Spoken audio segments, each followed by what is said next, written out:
Folks, do you ever take time off from the busy world and just sit in front of the fireplace thinking back to other days, to good times and old friends? Sure you do. Backtrack, turn back, Welcome back to the final episode of Schedule 1. I've spent far too long playing this game, so let's wrap it the fuck up. Jeremy bought a whole brick of cocaine. Car dealership must be treating him extremely well. We'd finally grown to level Underlord, which doesn't quite unlock the uptown area, so for now, we stay here, nearly getting flattened by people addicted to Miracle Cum. I also passed through a police checkpoint carrying 20 bricks of the purest cocaine the town has ever seen. How I was able to conceal so much volume can only be imagined by the filthiest among you. Jeremy must have been celebrating hard as the following day he put in a monster order of 20 meth too. Where on earth did the whole brick go that he bought yesterday? Rather than keeping the top quality cocaine for my dealers, I decided to take 20 for bagging so I could use them as free samples, which worked an absolute treat for the final customer in suburbia, despite the fact we were caught in the act and tased 1,000 times. Now that the daily routine is ferrying vast amounts of items between the barn and the warehouse, it made sense to get a much more practical vehicle than a sports car. I bought the van. Look at all this trunk space. Maturing is knowing a white van is the better choice every day of the week. To add even more efficiency to the process, I bought a couple more cauldrons and employed another chemist and 2 cleaners because words simply cannot describe how sick I am of picking up trash. With the van comes much greater capacity. I put in a monster order of 200 coke seeds costing me a naughty 30 grand. The van makes this possible. The van makes dreams come true. On my way back, of course there's a roadblock right outside the warehouse. No worries though, just some careful maneuvering. The van can also help move physical items in the world. Take this police car for example. I was able to end its suffering but unfortunately did so by trading places, and the newly freed police car had no intentions of helping me in return. Both locations were relatively fully functional, so I pulled the sports car out of retirement, but this time keeping it on brand for drug dealing. Apparently this new look was attracting the wrong kind of attention.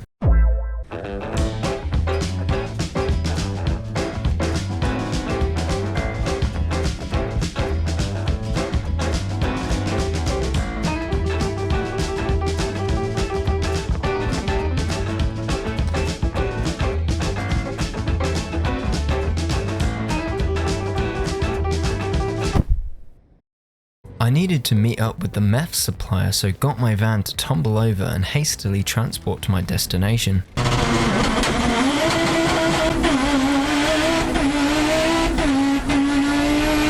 Careless walking resulted in a high-speed chase with the law where I found myself hiding in the town's holy sanctuary. Trying to load up on supplies at Handy Hank's to find that the door was locked, I then see him coming back completely out of his mind. "You alright to serve me now, mate, or should I come back later?" I bought a few more lab ovens to widen the current bottleneck we had going on in the barn, rendering this premises practically unusable without ear protection. At last, we had unlocked the final area. And fortunately, I have copious amounts of seriously high-grade cocaine to tempt them with. My initial effort went swimmingly, including this old lady, and even the mayor himself couldn't resist my sweet Colombian energy supplement. Pearl, the old lady, the very next day places a monster order of 9 whole cocaine. She's clearly trying to make the most of the time she has left. Before serving her though, I chased down the pastor in his car. Once I got a hold of him, I poured 4 grams of coke down his nose while holding his head back with the tight grip of my bare hands while shouting, "Addiction, addiction, addiction!" And in the end, he loves the stuff. Now time to serve Pearl her party powder. I was getting a little bit nervous with how big some of these orders were getting, so I locked in to get my stocks up really high.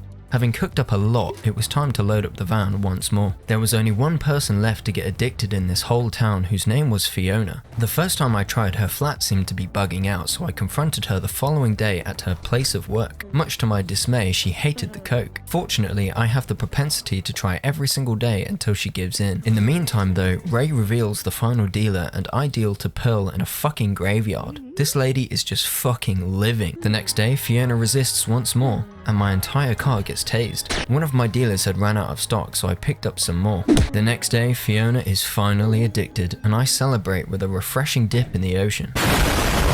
With this, our main goal is achieved, but why stop there? There's still 2 achievements left to get, so it was time for this little bastard to lock in. But first, basketball.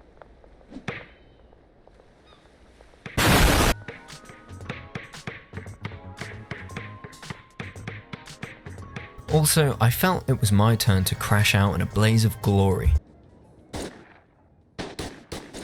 Fuck you, Cranky Frank! For all those lacking motivation to complete things, here's a top expert motivation tip. Consume! By promising yourself a reward for completing a difficult task, you may find yourself more motivated than normal. This also makes spending £160 for this terrible external hard drive and mouse much more guilt-free. I was selling nothing but pure whites when I realised, if I can mix with weed buds, surely I can mix with coke too. So I, at Themistokles Incorporated, invested heavily in my product development, birthing the Big Piss, taking our price per baggie from $150 to a comfy $318. Rock. While making the most of the copious amounts of leftover Granddaddy Purple seeds, I found myself cleaning up. Why? I literally paid someone to do this. After my car was being teased with a bit of electric play, I needed to find shelter. I went back to the bungalow for refuge and was met with, cleaning up this space gave me an idea. With this new revolutionized utilization of space, we're operating at near peak efficiency.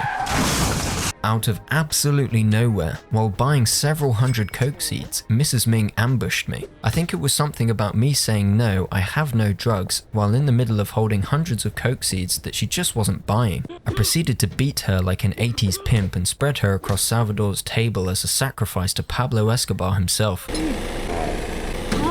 I couldn't help but notice that I've put so much time into this solo game that the levels have just given up and now are just adding to the kingpin. I had thought maybe it would be a good idea to get the $10 million achievement.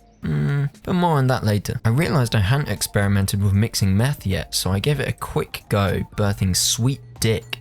From now on, all that my dealers will be getting from me is sweet dick. So, most of what I've been doing in the past 20 hours of this game is mixing, topping up worker stations, and dealing in the cold grip of the night. The daily process leaves me with copious amounts of coke, which I turn into bricks and distribute to my dealers. Though, in pursuit of the 10 million, I was disgusted by the 20% cut they take. So I tried assigning every customer in the town to me and see if I could sell to everyone in one evening. I plotted a rough route through the town for maximum efficiency. Given that I was also using the skateboard to complete this challenge, I was going to need a little bit of Colombian courage to get me through. I stood waiting for the late night countdown, ripped my line, and Ashton Hall styled around the town to get these deals complete. Did it work? Well, technically no, as time freezes at 4 AM and Jackie didn't turn up for her deal. I assume I ran her over during the day by mistake. However, the results? Undeniable. That night, I could barely sleep. Either I was too excited or because I had earlier drank 20 energy drinks because I ordered too many. I returned all the customers back to the dealers but left all the big spenders assigned to me so I wasn't being stung so much with the 20%. I tried scaling this building but Eugene was being a bitch.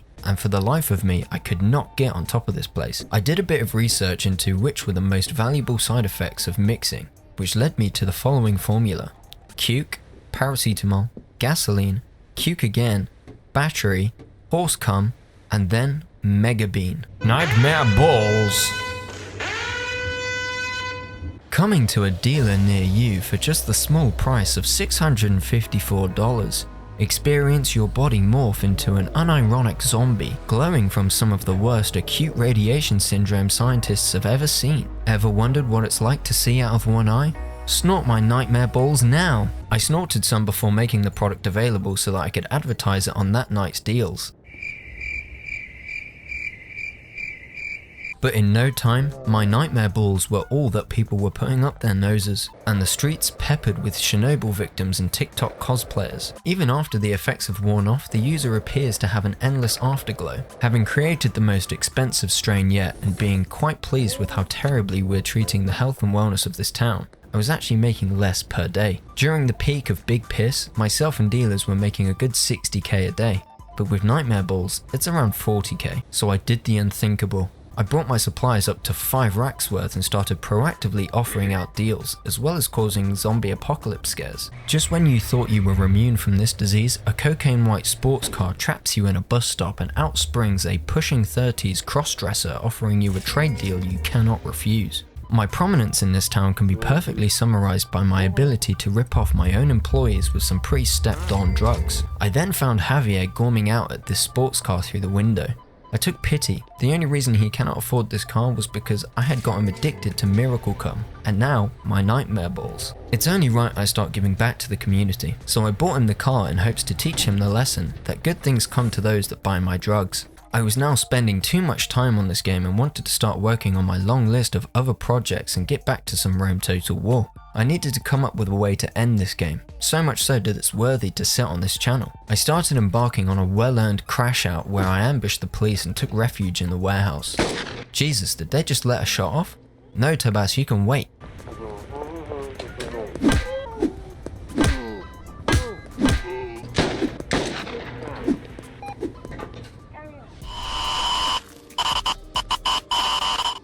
I found that Javier hasn't been driving around in his really expensive gift that I got him. Maybe he lost it. I decided to return it to him. Hey Javier, I have your car. Also, would you like some drugs? It was time to push this game to its limits. I intend to treat games like this as trophies, as a metaphoric stag on my wall to symbolize my achievements in this virtual world. So I collected all my assets dotted over the town and began my investment of 475 grand into automotive. After just 100 grand, you could already hear the distant clattering of shitboxes and the nervous smirk perfectly placed on Jeremy's face. After 300 grand, my frame rate started to dive, but Javier didn't seem to be deterred from admiring the very thing I gifted him earlier. I went back the next day to finish my investment. My frame rate also seemed to be dictating Jeremy's blink rate. Either that or he's shielding himself from the monstrosity forming outside. After 475 grand, here we have it. I had the great idea to smoke some nightmare balls in the middle of the shitbox hurricane just to try and trip my guy out. After escaping, I had no leg movement and started to look like Nathan from South Park. After so much fun and still 1.3 million in cash, I decided to have some fun in the casino. Unfortunately, you can't just put it all on red, so...